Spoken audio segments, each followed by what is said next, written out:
You don't need a platform to make an impact. A lot of people think you do. People think, you need a lot of subscribers, you need a lot of followers to be able to really make any impact in life. But that's not true. You can make an impact right where you are. And that's what I want to talk about today. How do we make an impact even when we don't have 1,000 subscribers on YouTube or, thousands of followers on TikTok? How do we really do that?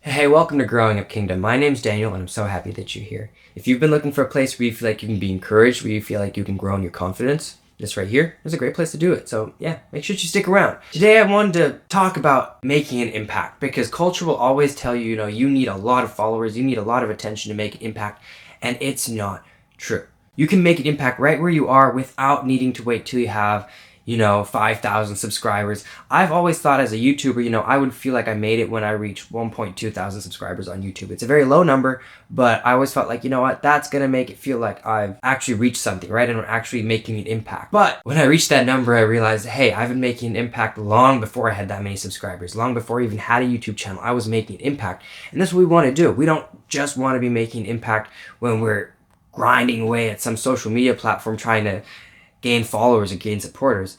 No, we can make an impact in our everyday life. And that's the point. That's the point of life. We don't just want to go through life and be like, hey, I'm just here not really doing anything. None of us wake up and just say, you know what? I want to have a really, really average life.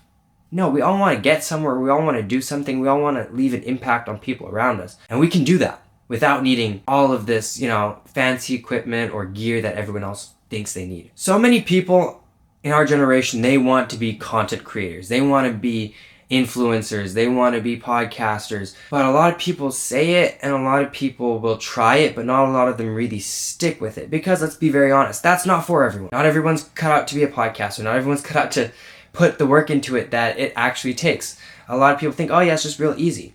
It's not hard necessarily, but it does take work, right? People think, I'm going to blow up on TikTok, and they post a couple videos and they're like, man, each one of these got, I don't know, maybe 2,000 views.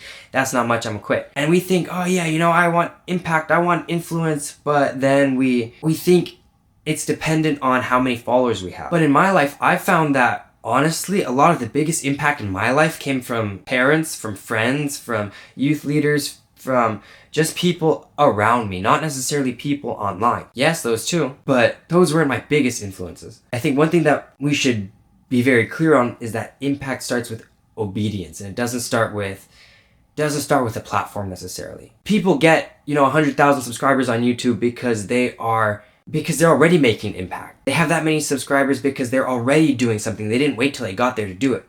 We think impact is one thing, when in reality, it's actually something completely different. And I want to highlight that. Culture says it looks like, 1 million subscribers. It looks like viral moments, that pop off and they're everywhere. It looks like speaking on stages, podcasts, sponsorships, means being recognized in public. And I think I've hit a lot of those. But my impact started long before this. Long before the podcast, long before the platform, long before the social media.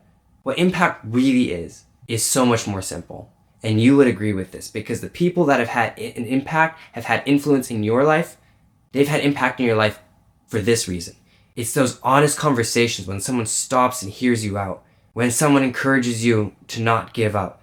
It's when someone takes time to pray with you and they change your direction, they point your eyes back to Jesus when your mind was in a completely different space. It's one person's example of faith that made you curious about Jesus, or that's what impact means to me. To me, the people that impact my life are the people who keep pointing me back to God, who keep my head pointed the right way, who tell me not to get distracted, who will point out when I'm doing things wrong. And those are the people who've really had an impact on my life. That would be my parents. Those would be a couple of people at church, right? That's a few friends maybe, a couple people who've maybe occupied like a mentor role from time to time. And that's what impact really looks like. Big content creators, they have a lot of people watching them. And a lot of these content creators are able to sway people, right? To do different things, influence them in different ways. But the real people who have an impact in our lives are usually the people right in our circle. And we're ignoring them. We're ignoring the people that are right around us. We're so focused on building a platform. We're so focused on growing on YouTube that we miss the people in our circle. We miss the people that we could be pouring into right now. The people who feel lonely, while we could be pouring into them and making them feel seen and making them feel loved, we're spending so much time behind a camera just hoping some video pops off. When are we going to realize that the biggest impact we can make is in the people that are right around us? When are we going to realize that? Real influence happens in relationships and not online. It happens in authentic connections and not just in something the algorithm does. If you want to have an impact on people, start spending time with people. Want to be a content creator? Oh, that's great. Want to be an influencer? Sure, if that's what you want to do, do it. This podcast is an overflow of an impact I have in my personal life. And I want to share that with more people. And that's the way we should be looking at things. So many people are so focused, on growing online, on gaining more subscribers, on being able to sustain themselves, make a living off being a content creator, that we miss the impact we could have on the people that are watching us right now. Some of you have little cousins who are watching you, and they see you be too busy for anything else but to record yourself and post online for a couple of hundreds of views. Some of you have friends watching who aren't in the greatest place, relationally with their family, and they see the way you spend so much time trying to be great, and they're here in your friend group, like looking for some hope, right? But you can't give that to them, because anytime you're talking about something, you're always talking about growing on social media or something like that. And we're missing the chances to have real influence in our circles. It's so sad because we miss it. We miss it. And we don't notice it sometimes because we think this is making an impact. Recording a podcast, people listening to it all across the world. And that is an impact, right? When I look at the numbers, all of the countries watching, thousands of people we reach on different platforms, that's an impact. But even with all of this, I've realized that the most impact I have in my own life is on the people around me. The elementary schoolers I get a chance to minister to every week. The middle schoolers that I get a chance to pour into. The high schoolers, the young adults, the people in my own life that I actually get to spend time with, right? And that's what an impact really is. When you have an impact in your own circle and the people around you, that affects everyone, right? That affects everyone here in your circle. And you get to see it. You get to see the results of it. Here, we're shooting something, a lot of people are going to see it, but I don't know the impact it's going to have. I'm not going to be able to see that, right? Hopefully someone takes it and runs with it, and hopefully you get the message. But what if I could take the same conversation, have this conversation with one person right now I know is struggling with this, feeling like they need to have a big platform to make an impact? That's powerful too, because it might change his life and it might change his circle. And that's simple and that's easy right there. But obviously, it's a lot of good talk, right? But do we have some examples, right? Like how do we know that this is actually a thing and it's not just, something I'm just saying? I like to go right back to the Bible, right? What does the Bible say? One thing I see is that Jesus called very ordinary disciples. Very, very ordinary people, right? They weren't the most famous, they weren't the most wealthy, they weren't the most intelligent people on the block. But he chose them. Mark 3 verse 13 says, "And he went up on the mountain and called to him those whom he desired, and they came to him." And the people he called, we see him calling people all through Scripture. We see him calling people. And like, hey, you come with me. Hey, you're going to do this with me. And none of them were incredible people, but he used them. These people, they weren't like the religious elites, all of them, right? They weren't influencers in the time. They were regular people. The fishermen, they still smelled like fish. The tax collectors, people hated them. But he was willing to use them for great things. Jesus could have chosen kings. He could have used all sorts of famous rabbis. He could have used philosophers, but he didn't. He chose normal people, and I appreciate that. Because normal people can have such an incredible impact, but we don't realize it. God's not waiting for you to become impressive. He's not waiting for you to get 1,000 subscribers before he uses you. He wants to use you now. I think of the boy with his loaves and with his fish in the Bible. John 6:9 tells the story. Is a little snippet I want to highlight here. It says, "There's a boy here who has 5 barley loaves and 2 fish, but what are they for so many?" This little boy, he brings his fish, he brings his loaves, and the disciples, they notice it, and they're like, "Man, we're trying to feed all these people, but this is all we have. What's that going to do?" And the story goes on. Jesus takes this little bit of food and he performs a miracle and feeds everyone, but he used an ordinary boy and his ordinary lunch. The kid shows up with lunch, that's it. It's nothing fancy, nothing special. He shows up with his lunch. He didn't preach, he didn't lead worship, he didn't, try to get people to join his paid community. He didn't try to organize the crowd. He didn't do any of that. He just gave what he had, and Jesus fed thousands with it. And what I found in my own life is when I give what I have, God's able to do so much with it. When I give what I have, the impact is incredible.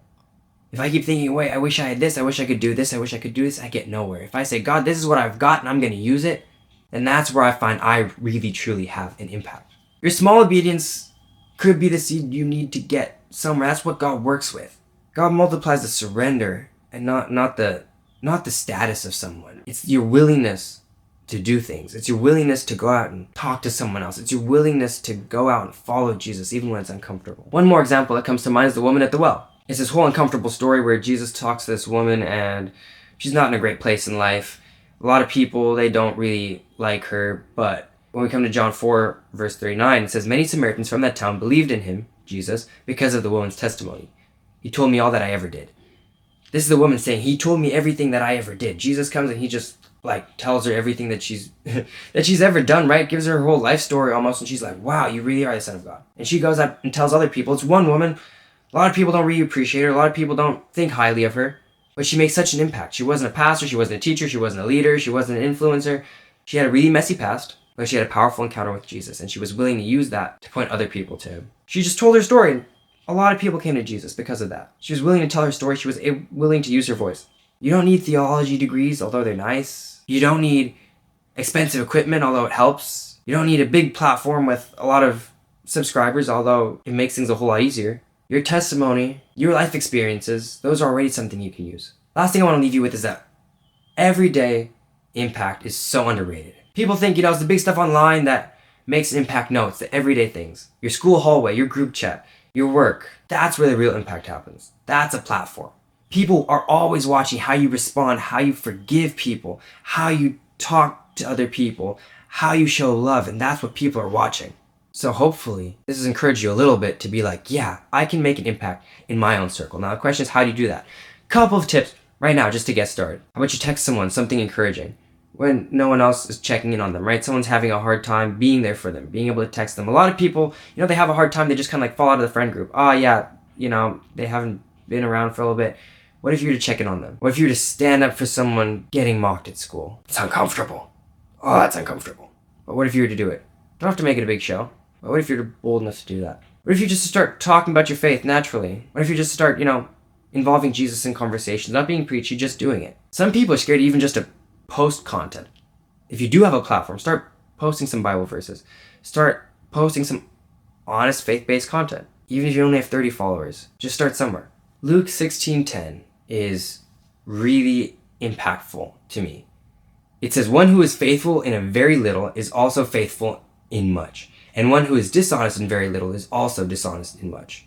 If you won't share Jesus with 3 people, you won't share him with 3 million. You gotta start somewhere. If you won't live holy in private, then yeah, fame's gonna expose you at some point. People think, a platform, people who have a platform, then they get exposed for something, that it was a power that made them. No, that was something that they didn't have already. That's a whole nother thing. One thing I found is that waiting for a platform, waiting for a big platform, is actually very often just an excuse to avoid doing something now. You're scared to do something now because you think not a lot of people are going to watch you. You think you would do it, and a lot of people are watching, but the truth is you wouldn't. So be bold in small conversations. Share what God's showing you. You don't have to preach a sermon. Serve where you are. That could be, I would suggest you get plugged into a local church and start using your gifts there. Different church teams, right? School clubs. Start serving your family. Post with a purpose. If you do have social media and you want to grow in that area, start being intentional with that. Start being really diligent with that. Even small content can encourage someone. And pray for one person, right? If you got a friend is having a hard time, just pray for them. I want to encourage you to remember that the biggest impact you can have is not a platform. It's in the circle around you. And I want to encourage you to go and make an impact in your circle this week. I hope you enjoyed this episode. If you have, make sure you go ahead and like, subscribe, follow, do whatever you can on the platform you're listening on. Share it with a friend. If you think you know someone who needs to hear this, send it to them. Share it with them. I'm sure they'd love to hear it. Let me know your thoughts down in the comments if you're on a platform that allows comments. And yeah, make sure you do it. Or make sure you remember that your impact, that some of the best impact you can ever make is in the circle around you. Thank you so much for watching. I'll catch you in the next episode.